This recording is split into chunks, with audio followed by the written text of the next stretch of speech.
林美香さんは嘘をついてなくて、内閣府が国民向けの説明で嘘をついたというもっとやばいパターンなんですよ。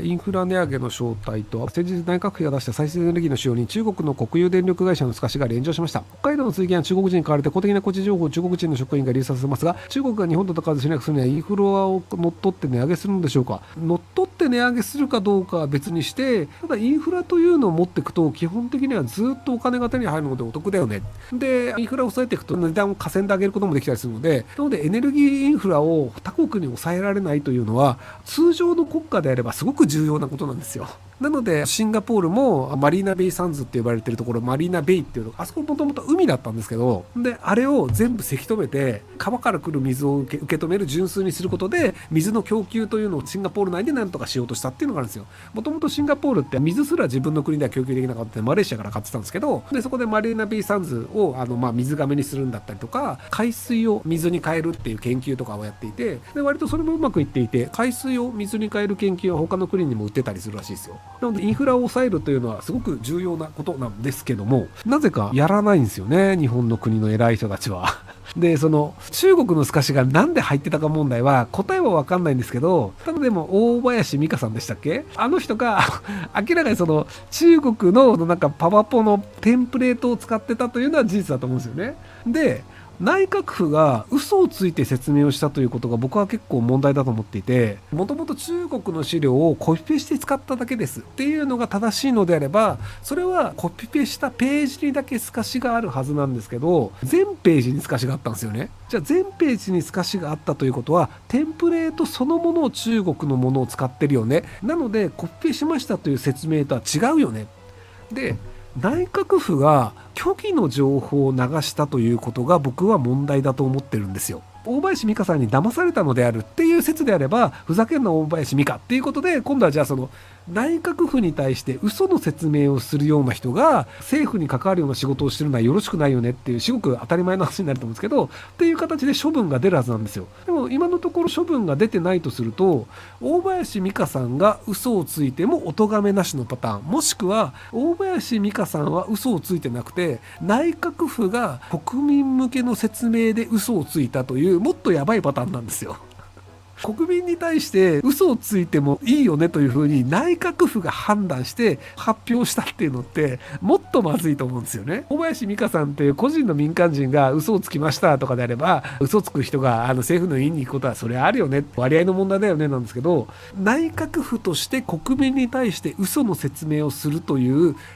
ことに決めました。そして嘘の発表をしました。世間の中ではいやいやそれ嘘でしょって言ってるにもかかわらず、それをじゃあ嘘であるという形で真実を報道するとか嘘を撤回するということもしないというのが現状なので、これ相当やべえ話なんじゃねえのって思うんですよね。政治家が嘘をつくはまあしょうがないよね、政治家って嘘つきだもんっていうのでみんな受け入れたんですけど、官僚が故意に嘘を発表するというのをやっちゃダメだよねっていうのって、籠池さんっていう人が本来8億円ぐらいの価値があると言われている土地を名誉校長をその当時の総理大臣の奥さんを安倍昭恵さんっていう人を総理大臣にすることで近畿にある土地を売ってくれるところ、名前忘れちゃった。であそこに問い合わせをして本来8億の価値のものが1億円になったんですよ。で1億円で買って7億円分お得だよねってことになって、本来じゃあそれ8億だよねって話とか、安倍昭恵さんが近畿の財務局に問い合わせをしましたよっていう記録とかを、これバレたらまずいよねってので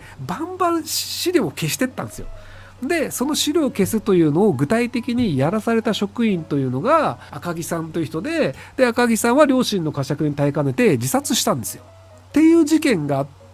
最近も裁判までやっていて高裁まで行ってとかっていう状況で、官僚に嘘をつかせるとか官僚が嘘を発表するというのはよろしくないよねっていうのは割と日本中で知れ渡っている情報だよね。官僚でそれ知らないやついないよねっていう中で、今内閣府が平気で嘘をついていますっていうのを皆さん目の当たりにしてるんですよ。でこれが偉い人がよし嘘ついて国民騙そうぜって言ってる話なのか、どっかの官僚がたまたまやらかしただけで組織的な行為でありませんって言って首を切られるのかわからないですけど、何なんですかね、多分誰かが爪腹切らされるんじゃないですかねまた。っていうのがあったりするので、やっぱり日本の政府ってそういうことやっちゃうよね、よろしくないよねって思うんですよね。で、玉木さんがなんかそれおかしいよねって言ってるのは、国民民主党の玉木さんがそれおかしいよねって言ってるのを見たんですけど、保守を名乗る日本の政治家は割とスルーしてるんですよね。あれそういうなんか中国の資料をテンプレートに使っていたというものが、それを嘘をついて内閣府が説明しているという中国が得するような行為をインフラに関してやってるのってちょっとおかしいんじゃないですかっていうのって割と保守側の人は気にするべきことだと思うんですけど、日本保守党の人たちとかは割と気にしてるのを見たんですけど、でもなんかあれ自民党って保守だったんじゃねえのって思うんですけど、なんか自民党はスルーしてますよね。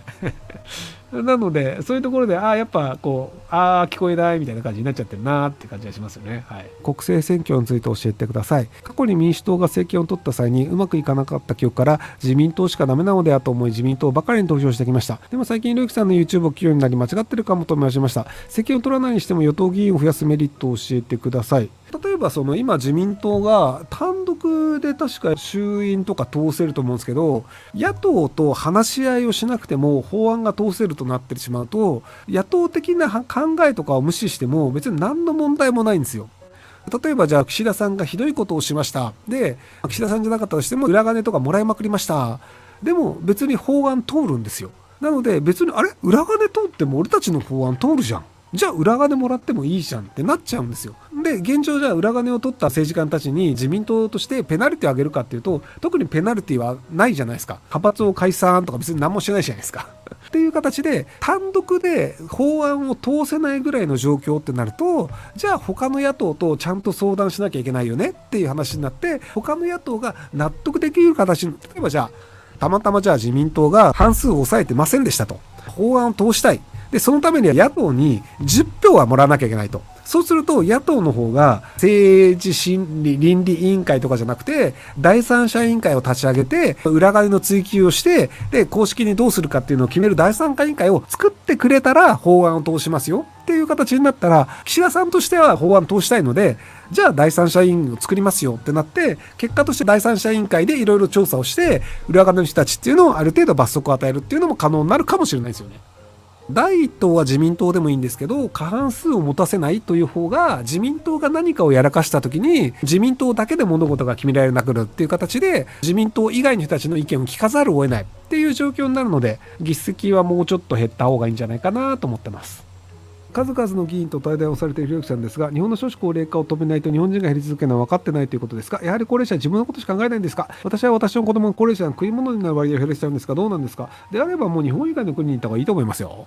結局その自分本位だったり自分の支持者本位でやってる人が政治家として受かるので、日本の3分の1ぐらいがもう高齢者だったり生活保護だったりするので、そうすると高齢者だったり生活保護の人たちをよいしょしておくと票がもらえると。なのでその人たちが困るようなことを言うと票がもらえない。なので子供って有権者ではなくて選挙権ないので、なので子供をいくらでもないがしろにしても別に大丈夫なんですよ。だって有権者じゃないから。なので子供というのは後回しというのが構造上ずっと続くんじゃないかなと思いますけど。フィリピンが確かね、平均年齢がまだ20代だったかな。なので平均年齢が20代、日本だと平均年齢も50なんですけど